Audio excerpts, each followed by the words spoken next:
জয় হরি বল। শ্রী শ্রী শান্তিমায়ের অমীয় কথা। কারণবশত রোগ যদি এসেই বসে তাহায় বিলম্ব করবে না। রোগ সারাবার প্রধান কথা নিয়মে থাকা। অনিয়মে ভোগ বাড়ে, আবার নিয়মে ফিরে গেলে রোগ পালায়। তবে রোগ জটিল হলে ব্যবস্থা অনুসারে ঔষধপত্র গ্রহণ আবশ্যক। ঔষধপত্র অপেক্ষা বেশি প্রয়োজনীয় আছে শুশ্রূষা।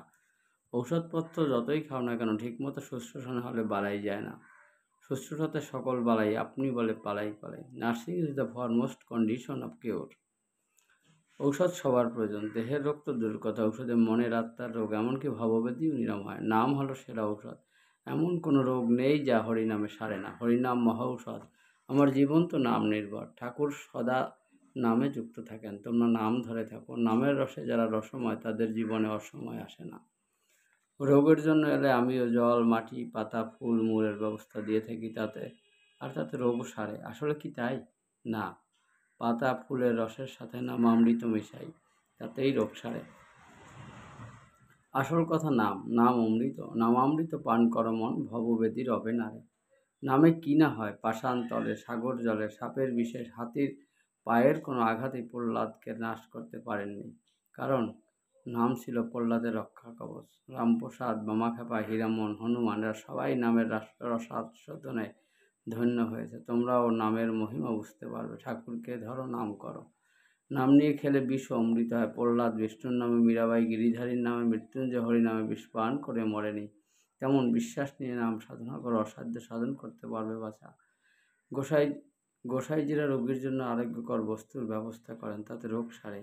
এই রোগারোগ্যের কৃতিত্ব গোসাইজির নয়, ব্যবস্থায়ও বস্তুরও নয়। এসব কিছুর মূলে ঠাকুরের অমৃতময় নাম। রোগ ভোগ বা আপদ বিপদ থেকে মুক্তি পেয়েছ, এটা ঠাকুরের কৃপায়, কথা ভুলো না। রোগা ভক্তিতে গোসাইজিকে গোবিন্দ বানায় না। গোসাইগিরির মধ্যে ঠাকুর আছেন বলেই গোসাইজির বাহাদুরি, তা না হলে সবাই শূন্য ঝুরি। গোসাইজির মধ্য দিয়ে যা পাচ্ছ তা ঠাকুরের কৃপা জানবে। গোসাইজি গোবিন্দ বা ঈশ্বর নন। গোসাইজি সন্ত, মহন্ত, ব্রহ্মচারী, তন্ত্রধারী প্রমুখ এরা কেহই ইষ্টের তুল্য না। এরা সবাই তোমার মতোই এক একজন ঠাকুর ভক্ত সাধক। পার্থক্য যে তুমি এদের অনুগমী আর ওনরা অগ্রসাধক, তাই তারা বরিষ্ঠ পথ প্রদর্শক।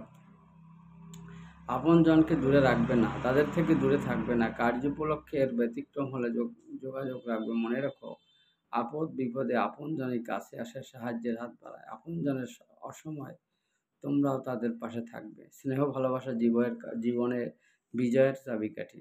লাখ টাকায় যা না হয়, একটু স্নেহ ভালোবাসায় তার অধিক হয়। ভালোবাসার পর আপন হয়, শত্রু মিত্র হয়, বিপদে সহানুভূতির হার এগিয়ে আসে। প্রেমের জগৎ জয় করা যায়। প্রেমের ঠাকুর গৌর হরি প্রেম দিয়ে জগৎ মাতালেন। কারো কাছে বললেই তোমার দুঃখ কমবে না, বরং তাতে অন্যের সময় ও স্বাধীন চিন্তায় বাধা আসবে। তারা বিরক্তি বোধ করবে। দুঃখ জয় করবার শক্তি অর্জন করো। কর্মক্ষেত্রে ঝাঁপ দেওয়ার সাহস সঞ্চয় করো। তারপর ঠাকুর ভরসা করে কাজে লেগে যাও। দুঃখের অবসান হবেই হবে। আমি মা, তোরা আমার সন্তান। তোদের দুঃখ আমি বুঝবো না তো বুঝবে কে? বিপদ আমি তোদের সহায়, ডাকলেই পাবি। একবার ডাকার মতো ডেকে দেখিস তো। মানুষের অভাব অনন্ত, এই অভাব কোনোদিনই কমবে না। একটা অভাব দূর হলে আর 10টা এসে হাজির হয়। যেমন চাল আছে তো ডাল নেই, নুন আছে তো তেল নেই। অতি কষ্টে এগুলো জোগাড় হলে চাই হাঁড়ি, কলসি, খুন্তি, করে জল, আগুন, আরও কত কি। দেখো, এক মুঠো ভাত খাবার জন্য যখন এত কিছুর প্রয়োজন, তখন বড় কাজের জন্য আরও বেশি কিছু প্রয়োজন। সুতরাং সকল অভাব দূর করবার দুশ্চিন্তা ত্যাগ করো। যখন যে প্রয়োজন সামনে এসে হাজির হয়, কেবল সেই সমস্যার সমাধানের চেষ্টা করাই তোমার মুখ্য কাজ। জয় হরি বল।